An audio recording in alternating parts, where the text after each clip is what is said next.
नमस्कार दोस्तों India fights back with US tariff demand. जी हाँ, और आप देख रहे होंगे कि पूरे विश्व के साथ यूएस लगातार ट्रेड डील्स कर रहा है। कहा यह जा रहा है भैया चाइना के साथ तो फ्रेमवर्क भी तैयार हो गया है।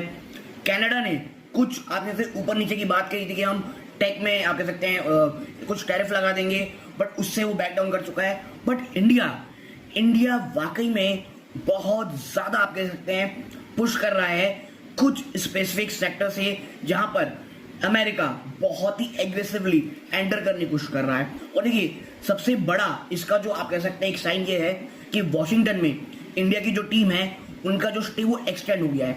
अच्छा, कई लोग समझ नहीं पा रहे हैं कि एक्चुअली प्रॉब्लम क्या है। देखिए प्रॉब्लम यह है, यूएस चाहता है कि इंडिया जो अपने हाईली प्रोडक्ट सेक्टर हैं, कौन कौन से, पहला है हम सबको पता है एग्री, दूसरा है दोस्तों जिसके बारे में बहुत कम चर्चा हो रही है वो है जीएम क्रॉप्स। इंडिया में अभी जीएम क्रॉप का कमर्शलाइजेशन बना है, सिर्फ बीटी कॉटन और कुछ अन्य ऐसी चीजें जो भी बहुत ज्यादा रिस्ट्रिक्टेड है वहां पे यूज किया जा रहा है। इसके साथ साथ ये अमेरिका ये चाह रहा है वो डेयरी इंडस्ट्री में भी एंटर चाहता है, ऑटो इंडस्ट्री में भी एंटर चाहता है। लेकिन भारत के लिए कुछ रेड लाइंस हैं। जैसे सबसे पहला है भाई साहब, बिल्कुल नहीं, एग्री में हम आने नहीं देंगे क्योंकि हमारे जो स्मॉल फार्मर्स हैं इनमें इशू हो जाएगा।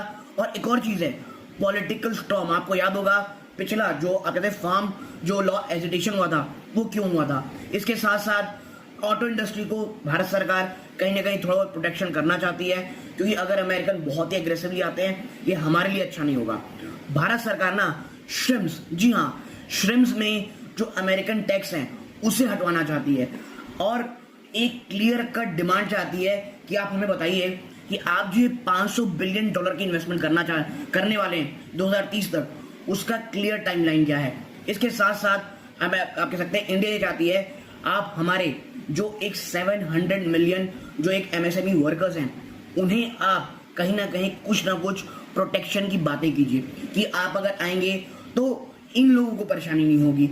इसके साथ साथ हम सबको पता है यूएस बहुत बहुत ज्यादा एग्रेसिव है अपनी तमाम चीजें, वो कह रहा है रेसिप्रोकल चीजें होंगी और भारत कह रहा है नहीं भाई ऐसा नहीं हो सकता, स्पेसिफिकली कुछ चीजों में। और देखिए जो मैंने बताया डेयरी फार्म, और मुझे लगता है डेयरी और फार्म ये ऐसी चीजें हैं जो बहुत ज्यादा भारत के लिए मायने रखती हैं। जो अमेरिका का पुश है वो यहाँ पे विस्की अपनी हो गई और जो डेयरी प्रोडक्ट्स हो गए और भी बहुत सारी चीजें हैं जो अमेरिका लाना चाहती है।